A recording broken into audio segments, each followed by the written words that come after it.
ॐ मणे पद्मे ॐ मणे पद्मे। नमो बुद्धाय साथियों, आषाढ़ी पूनम से पवित्र वर्षावास प्रारंभ होता है। जैसे भारतवर्ष में आषाढ़ी पूनम के दिन भगवान तथागत बुद्ध ने उसी ऋषिप्रतन मृगदाय वन में 5 परिव्राजकों को प्रथम धर्म संदेश दिया, प्रथम धर्म उपदेश दिया। उस उपदेश में तथागत ने 4 आर्य सत्य पर प्रकाश डाला, आर्य अष्टांगिक मार्ग पर प्रकाश डाला। भगवान ने शील समाधि मार्ग पर प्रकाश डाला।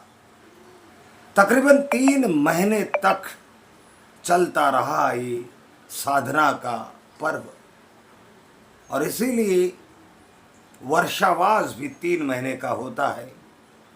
और ये 3 महीने जैसे वो 5 परिव्राजक धर्म को श्रवण करते गए, धर्म का अभ्यास करते गए, धर्म को चित्त पर धारण करते गए, धर्म के बारीकाई को समझते गए, वैसे ही बौद्ध उपासकों को ये 3 महीने वर्षावास के बौद्ध विहारों में जाना है, धर्म श्रवण करना है, धम्म को ध्यान साधना के माध्यम से अपने मन पर, अपने चित्त पर धारण करना है, धर्म के गंभीर प्रश्नों पर चर्चा करनी है। ये 3 महीने बड़े पवित्र होती हैं, और ये 3 महीनों तक अष्टशील धारण करके उपोषित किया जाता है। उपोषित किस लिए किया जाता है? तो उपोषित भारत के सभी परंपराओं में है। जैसे कि वैदिक या हिंदू परंपरा को मानने वाले लोग श्रावण महीने में कोई मंगलवार का उपवास करता है, कोई शनिवार का करता है, कोई शुक्रवार का करता है, सात्विक भोजन लेते हैं, मंदिरों में जाते हैं, अपने घर में भी पूजा प्रार्थना करते हैं। बड़े सात्विक ढंग से वैदिक परंपरा या हिंदू परंपरा में मानने वाले लोग इस श्रावण महीने के पर्व को बड़े श्रद्धा से मनाते हैं। उसी प्रकार से जैन लोग भी पर्युषण पर्व मनाते हैं, और पर्युषण पर्व में वे भी बड़े पवित्रता से धर्म को धारण करते हैं। धर्म में पूजा प्रार्थना, ओंकार मंत्र का जाप करते हैं, उपोषित रखते हैं।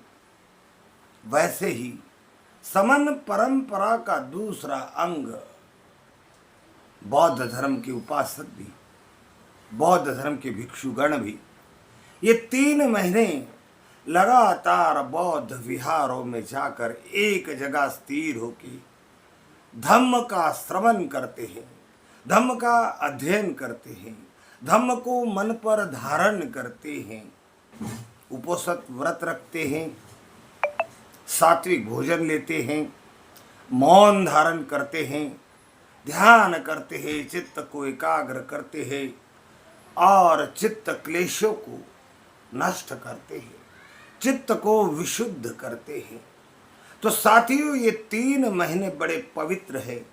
ये 3 महीने लगातार बौद्ध उपासकों ने अष्टशीलों का पालन करना है, 5 शील और दूसरे 3 शील, यानी ऊंचा सेना महासेना, यानी सुशोभित पलंग पर सोना नहीं, शरीर पर किसी भी प्रकार के सुगंधित द्रव्यों का लेप नहीं लगाना है, अत्तर वगैरह नहीं छाटना है, किसी भी ऐसे द्रव्य का उपयोग नहीं करना है जिससे सुगंध फैले। और तीसरा है कि नाच गान, अश्लील नाच नृत्य नहीं देखना है, अश्लील संगीत नहीं सुनना है, और अपने शरीर पर आभूषणों को धारण नहीं करना है। 5 सील यानी पंचशील और ये 3 सीलों का कड़ाई से पालन करना है। सुबह यदि कोई 7 बजे उठता है तो वो 6 बजे या 5:30 बजे उठ जाए, 1 या 1.5 घंटा पहले उठ जाए। कोई 5 बजे उठता है, 4 बजे उठ जाए। गर्म पानी पिए, गर्म पानी से गला साफ करे, गर्म पानी से आंखें सेके ताकि नींद चली जाए और ध्यान में बैठ जाए। शरीर में आने वाले सांस को देखिए, सांस आ रहा है, सांस जा रहा है। सांस को चित्त के एकाग्र करने का आलम्बन बनाए, क्योंकि ये नेचुरल आलम्बन है, कुदरती आलम्बन है। सांस हमारी है, हमारे पास ही है, किसी बाहरी आलम्बन का ज़रूरत नहीं। तो सांस आ रहा है, जा रहा है, पूरे मन को इसी भाग पर केंद्रित करें। यहीं से सांस अंदर जाता है, यहीं से बाहर आता है, इसलिए मन को यहाँ लेकर आए। यहाँ से श्वास अंदर प्रवेश कर रहा है तो कर रहा है, यहीं से सांस निकल रहा है तो निकल रहा है। सारा ध्यान इसी हिस्से में रहे। सांस अंदर जाने के बाद कहाँ कहाँ छूते हुए जा रहा है, उस हिस्से को देखते जाए, देखते जाए। सांस बाहर निकलते हुए कैसे कैसे स्पर्श करते हुए निकल रहा है, उसे देखती जाए। पूरा मन इस पर केंद्रित करके चित्त को एकाग्र करने की इस प्रक्रिया को करे। इसे आनापान सती ध्यान कहते हैं, यानी जागरूक रहते हुए सांस के आने को और सांस के जाने को देखना, माने आनापान सती ध्यान कहते हैं। यह आनापान सती ध्यान बहुत महत्वपूर्ण ध्यान है। इसके बिना बाकी के सारे ध्यान है ना, अधूरे हैं, क्योंकि चित्त को एकाग्र किए बिना आप कोई ध्यान कर ही नहीं सकते। और आनापान सती ध्यान हमें यथाभूत परिस्थिति जो घट रहा है, जो हो रहा है, इसका अनुभव कराती है। यानी यथाभूत ज्ञान दर्शन की शुरुआत आनापान सती ध्यान से होती है। चित्त एकाग्र होने लगता है, चित्त बड़ा शांत होने लगता है।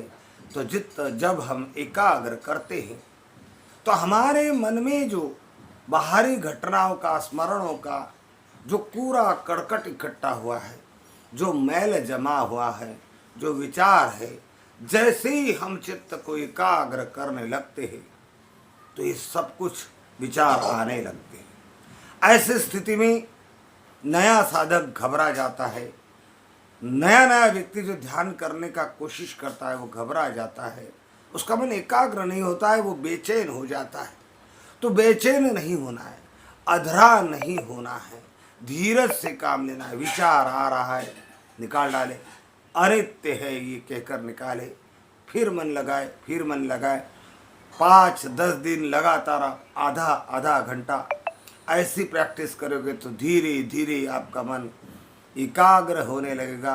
आपको मन को एकाग्र करने की आदत पड़ने लगेगी। इसी को अभ्यास कहते हैं, इसी को बुद्धिज्म की प्रैक्टिस कहते हैं, इसी को धर्म धारण करना कहते हैं। वर्षावास में सुबह सुबह उठकर पहला काम ये करना है।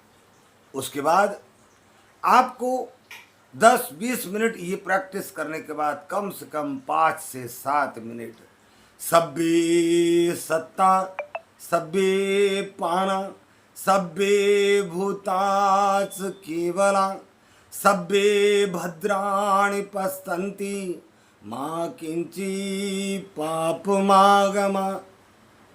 ये सूत्र का उच्चारण करना है कि सभी जीव, सभी प्राणी, सभी मनुष्य पाप मुक्त हो जाए, दुख मुक्त हो जाए, सभी का कल्याण हो, सभी विपत्तियों से दूर रहे, सभी सुखमय जीवन जिए, सभी को शांति का लाभ हो, आनंद प्राप्त हो, दुख मुक्त रहे, रोग मुक्त हो रहे।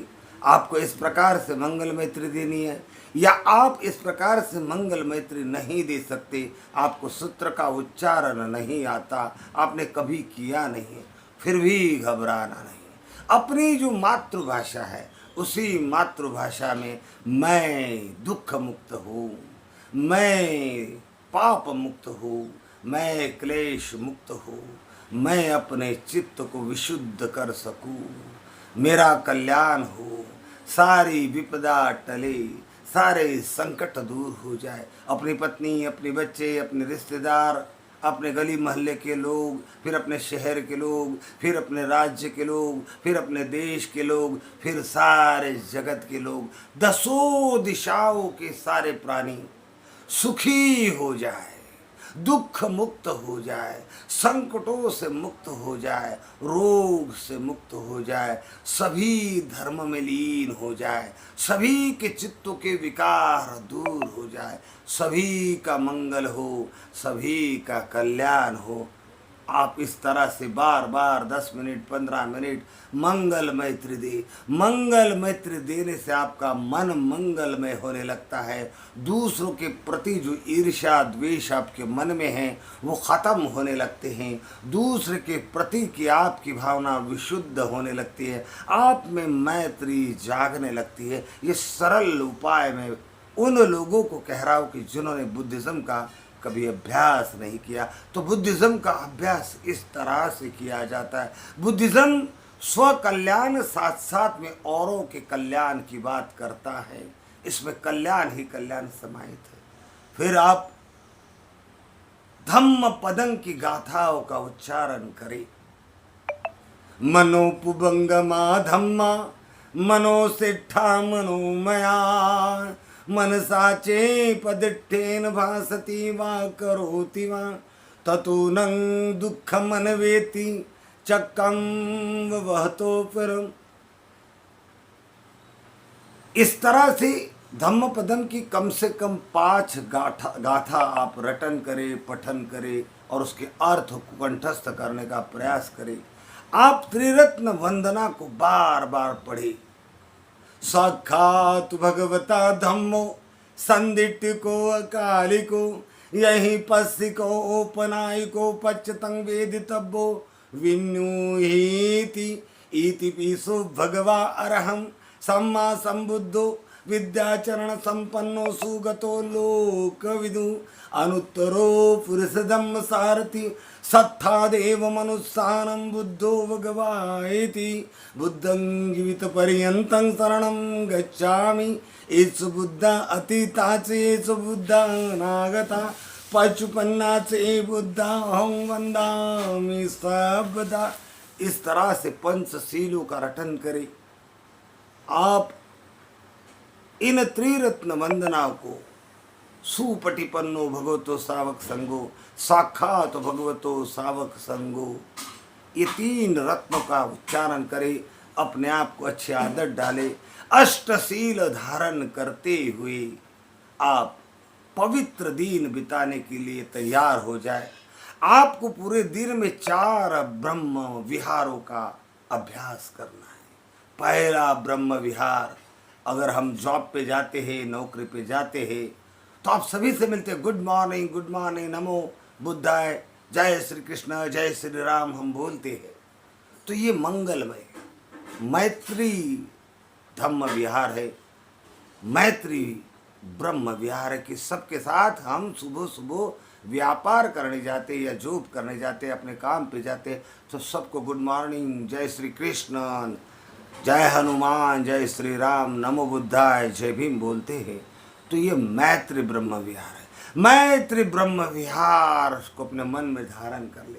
सबसे के साथ मुस्कुरा कर बात करें, प्रसन्न चित्त मन से बात करें, साफ सुथरी विनम्रता से बात करें, मीठी बात करें, कोई हल्का सा मजाक करे और वातावरण को प्रसन्न करने का प्रयास करें और मन में धारण करें कि मैं पूरे दिन इसी तरह से प्रसन्न रहूँगा, सबको हंसाऊँगा, सबके साथ मिलजुल के रहूँगा, सबके प्रति मेरा मन मैत्री से भर जाए। इस प्रकार से जो नया आदमी है, मैं कोई गहराई की बात ब्रह्म विहार की नहीं कर रहा हूँ, प्रैक्टिस प्रारंभ कैसे करें, शुरू की बात कर रहा हूँ।